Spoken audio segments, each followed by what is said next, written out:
Actually, we're going to be launching our plan as an app soon, just so that it's a bit more accessible to everyone. So we're going to turn our environmental plan into an app, so people can access our plan both in Māori and English on their phones. So really just trying to get the principles and the values of our TAIAO plan out there amongst our own people, but also out there amongst everyone else. In terms of, I guess the theme of today was protecting our environment for our future generations. And I think for us, using our rangatahi and working with our rangatahi and getting them to share the vision of our plan and our TAIAO plan now and into the future was a means for how we're looking at protecting our environment. So our rangatahi is going to play a very, very important role. We want them to share the vision that we have for our environment, share the vision to be able to restore our environment back to the days of Kīngitanga. So with that, ladies and gentlemen, I just wanted to share something about what we're doing. I think we might have a short DVD. It just shows some landscapes of our environment, and it talks about the mamae aroha and the lament that Kīngitanga said. So I think we might be firing that up. But kia ora anyway, everyone.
Kia ora koutou katoa.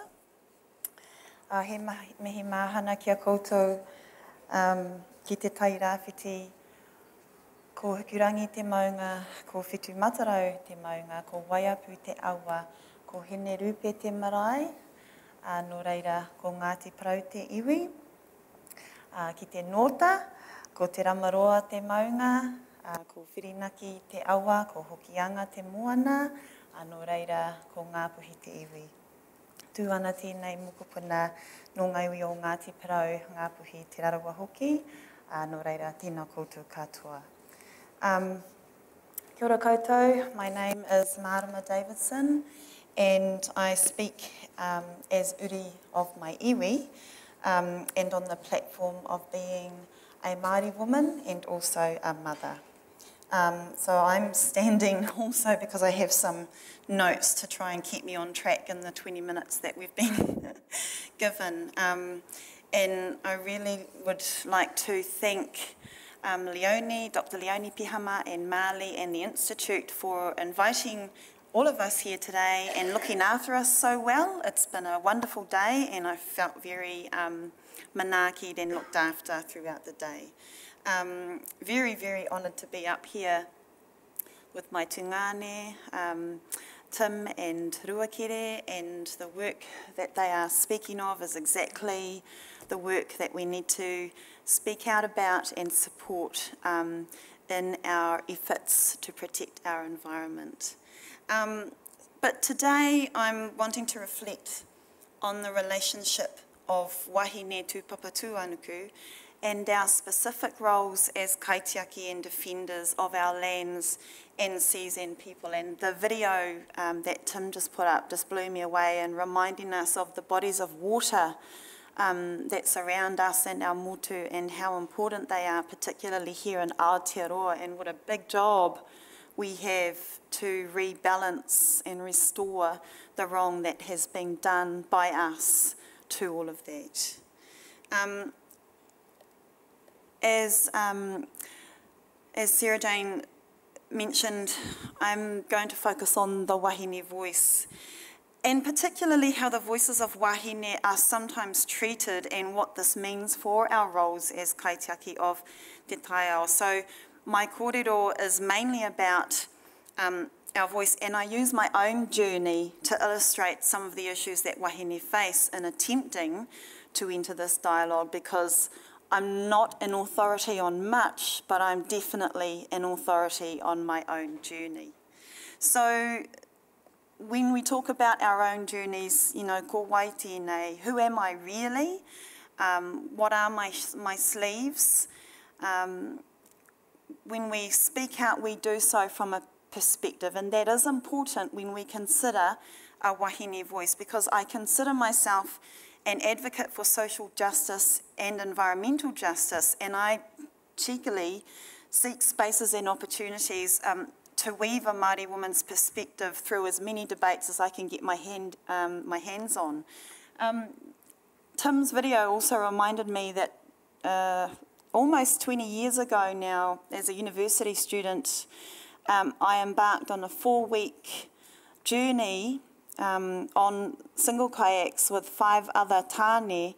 I was the only wahine, and we trained for a year on sea kayaks, and we left from Castle Cliff in Whanganui and paddled against the current up the whole Whanganui. We did portage over through Taumaranui, over into Tongariro rivers and Taupo Lake, and crossed that, paddled the entire Waikato River from Taupo, back to Manukau Harbour and the Auckland Isthmus, and that took us 4 weeks, and that took me away from my little baby at the time as well, and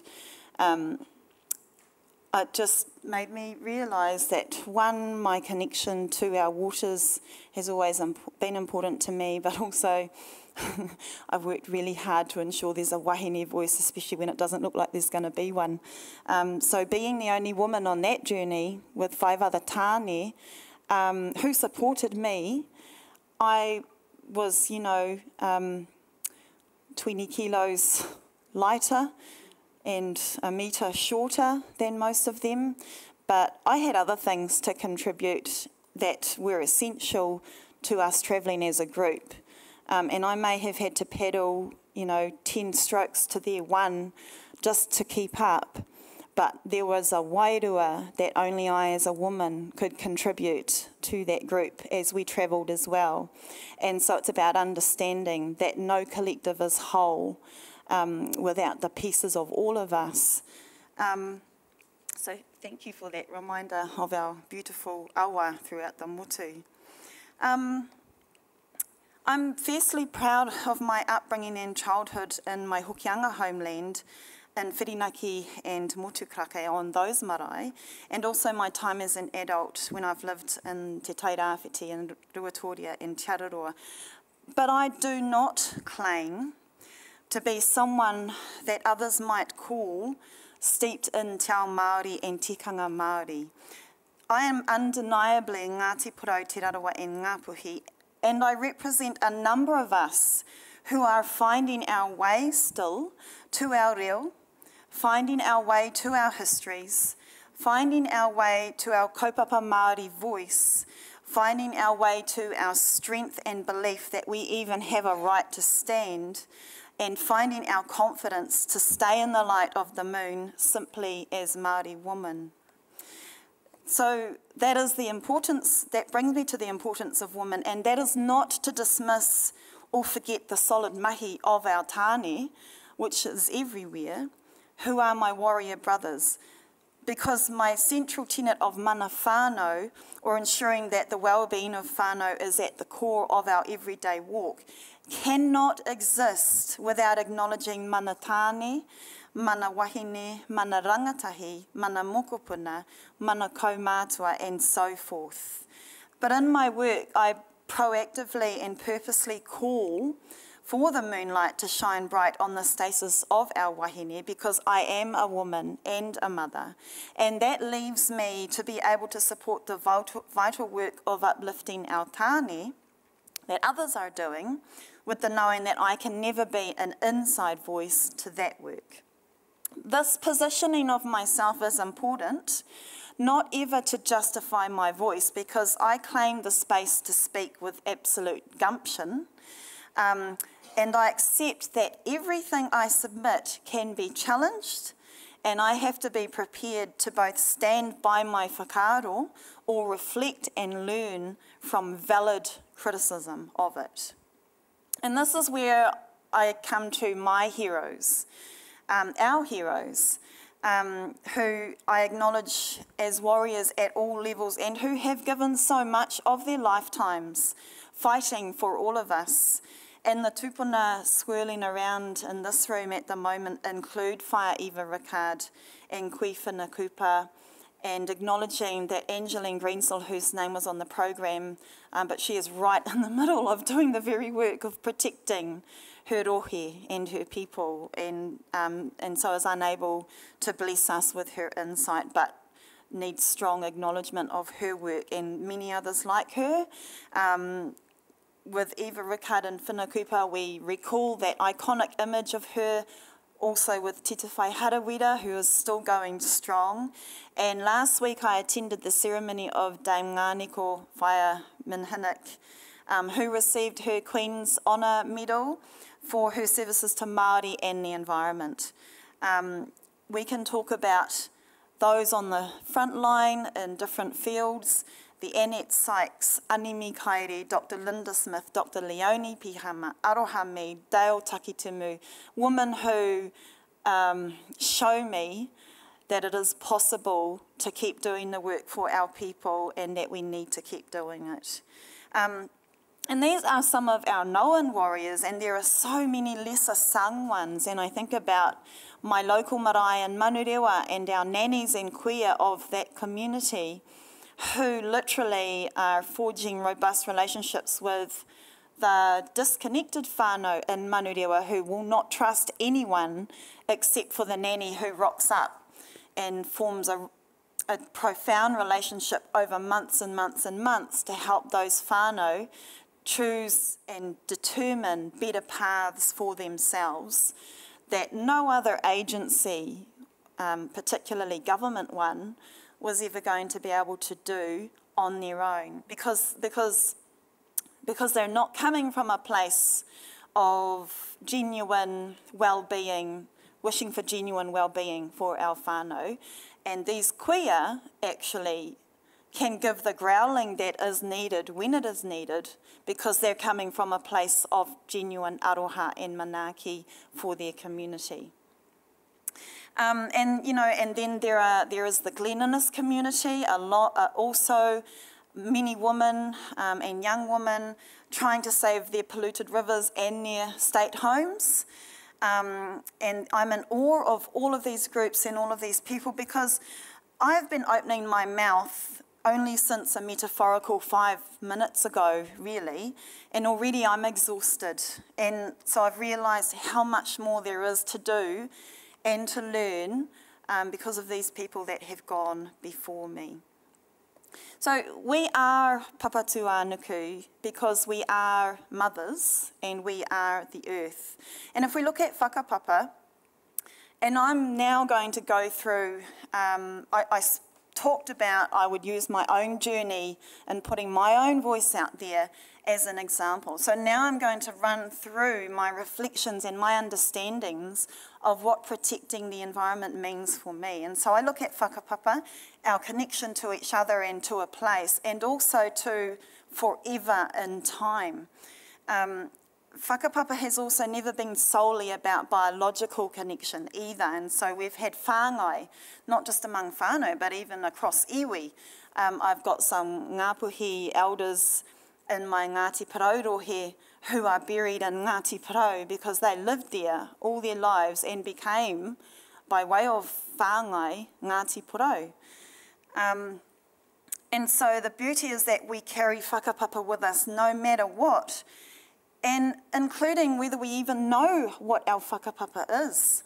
And so whether you have ever followed the call of the karanga to step inside your whare tupuna or not, that whare is still yours to lie in regardless. So our whakapapa is so important in Te Ao Māori, and we cannot continue that without the passage through whare tangata waters of wahine. And so we are water carriers and we are whakapapa bearers and protectors. So there are those canal waters that bring our children to all of us. And there are the waters of our tupuna and atua moon, which keep us as women tied to the monthly cycle and magnetism of Te Marama. Te Marama, who throws her light to us in darkness and who controls our moana waters and our times of reproduction. Te Marama, who preys on our hinengaro and impacts on our whakaaro and therefore how we all walk in our lives. So that's a huge, powerful force. And women are earth mama. When our babies come through our canals, the whenua, the afterbirth, which for 9 months nourished that baby, is returned to the big mama to ensure our connection to place and also to solidify the whakapapa that says we all come from and belong to papatua nuku. So what we do to her, we do to us. And Ruakere before mentioned the power and the dignity of us being held by the land. And for me, I articulate as, what are we doing to her? We do that to us as well. So while all humans have a responsibility to care for mama o te ao, as wahine we have a unique kaitiaki responsibility, and love for ourselves and each other must translate into love for te TAIAO, and disregard for ourselves and each other therefore manifests itself in what we have done to our planet. So these, as I said at the start, these philosophies and musings are almost raw and personal understandings that I am coming to terms with as I find my own voice to protect our environment and our people. So that brings me to a political voice.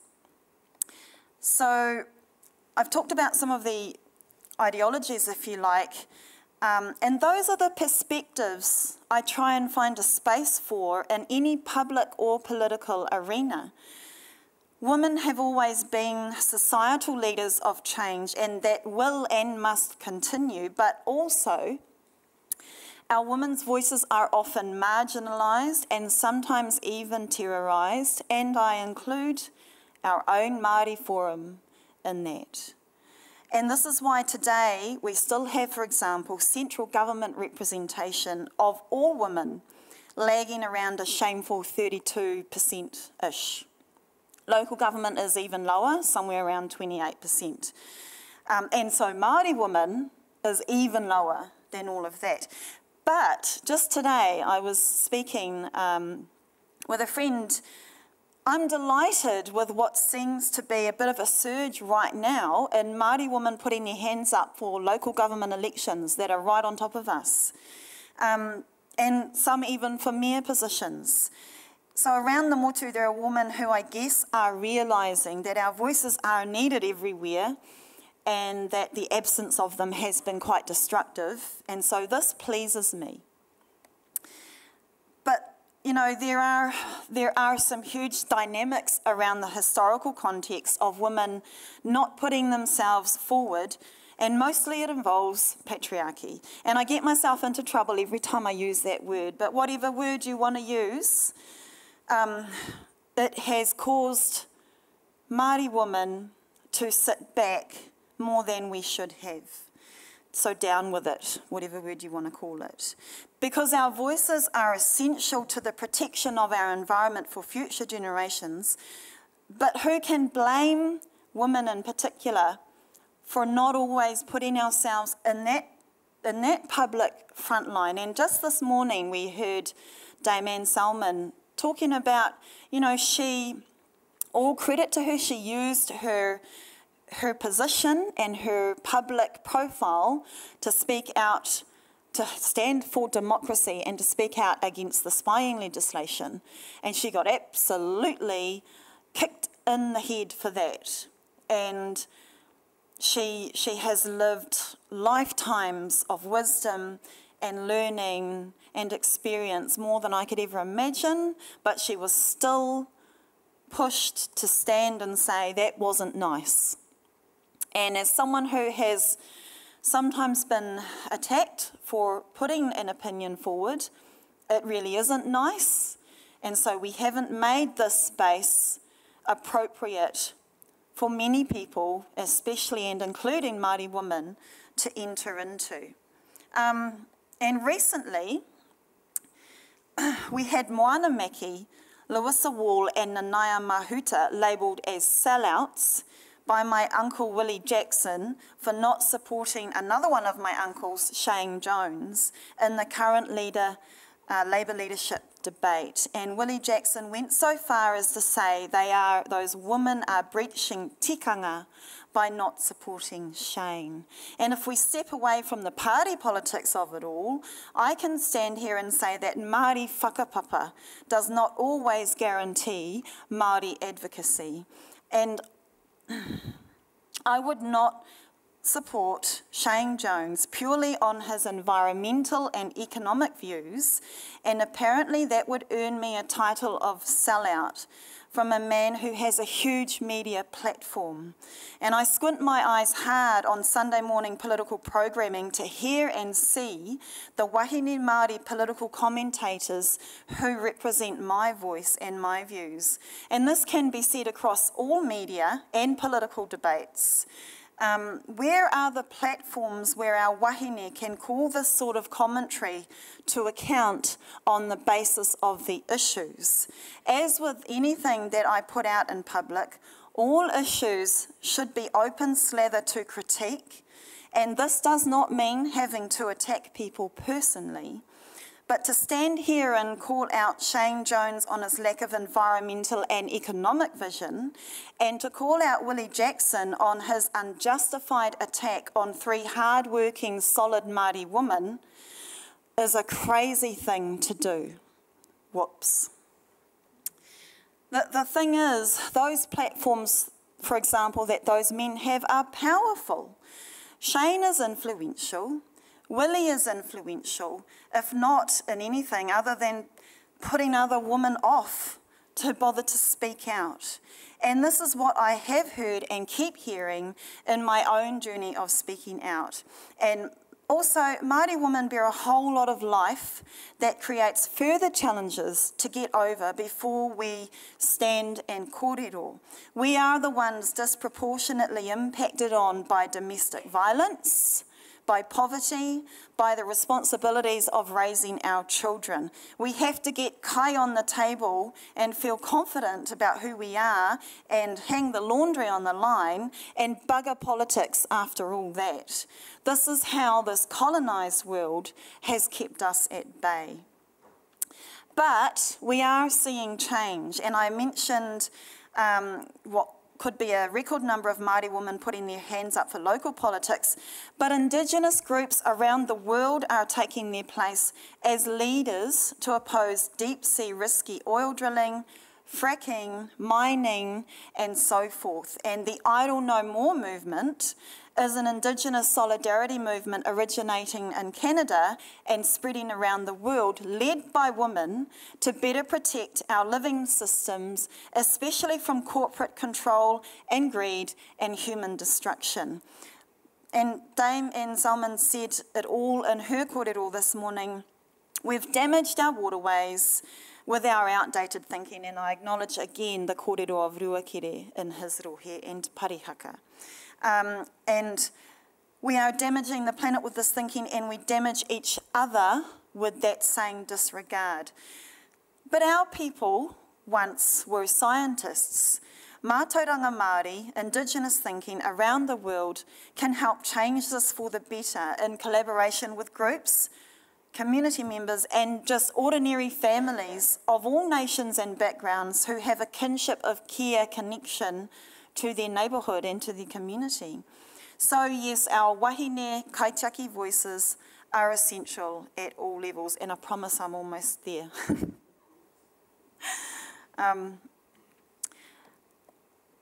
So that is why for my sins I found myself standing in the recent Ikaro Rāwhiti by-election for the Green Party. And the story of that is relevant because I had been speaking out for a little while on issues of social justice and te TAIAO, and Metiria basically had been keeping an eye and said, here is a platform to you to keep talking what you have been talking, but we will support you. And in all of my kōrero, where I talk about women taking the opportunities and having a voice, it almost felt hypocritical of me, after I got over the shock of being approached, to not take that opportunity, particularly because right at the beginning, once my name had been announced, my radio interviews and my media work wasn't going too well, and my mother noticed, and she said, Marama, I'm not hearing your passion and your flow the way you normally talk.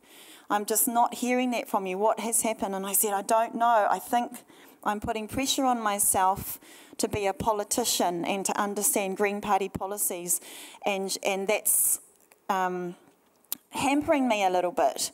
And so my mother said, get on the phone to Metiria right now. You need to get over this wall, otherwise you will not run the campaign that you should run. So I rang Metiria, and Metiria said to me, Marama, we wouldn't have chosen you if your aspirations don't already align with what this party believes in. So just do you. Do what you have been doing. Speak what you have been speaking. Trust that you have the politics already, and just do that. And it was really important that she reminded me to do that, because it validated what I believe in as a Māori woman. So, you know, more women voices at all levels, and a duty of any of us who can to make those spaces safer, to support and encourage other Māori women voices to come through.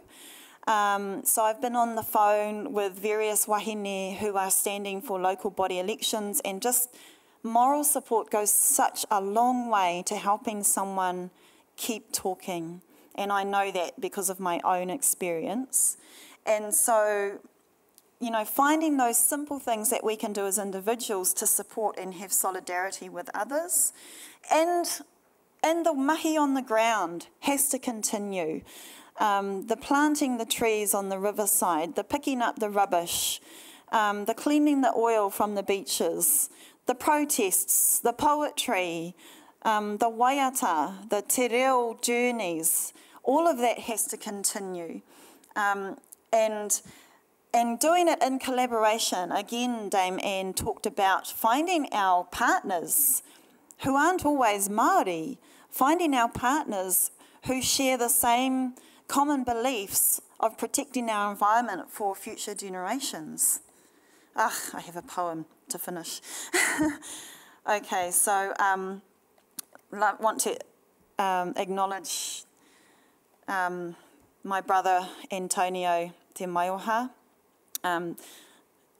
my good friend who we've worked on all sorts of mahi and project, and someone who has a voice and does his best to stick it out there.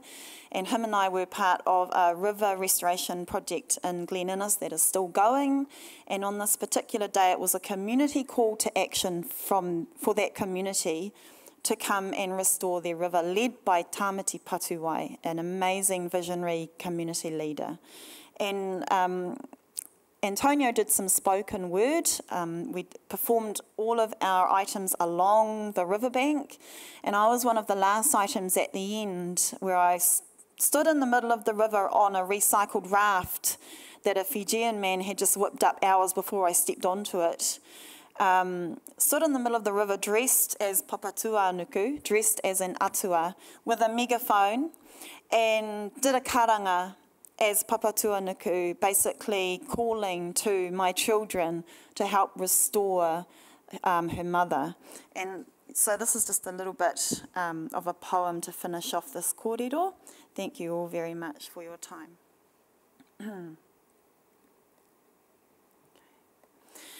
Come to me, my earth children all, come now, come. It is I, papatua nuku, come nestle in my bosom. Come to me, your mother, I am calling you. Drop all your noise now, my children. Disappear the chaos from your minds. Sit only with my breathing for a while and hear me. Where is that knowing I gave you that connects us all as one living system? That rock has a lung and inhales your life force. That tree has a vision and can feel when you have lost yours. That mountain is your guardian and will uplift you when you climb. That sea sustains your spirit and will also crash down on you. That whale is a tohunga, an ancient expert of my oceans, and you owe your reverence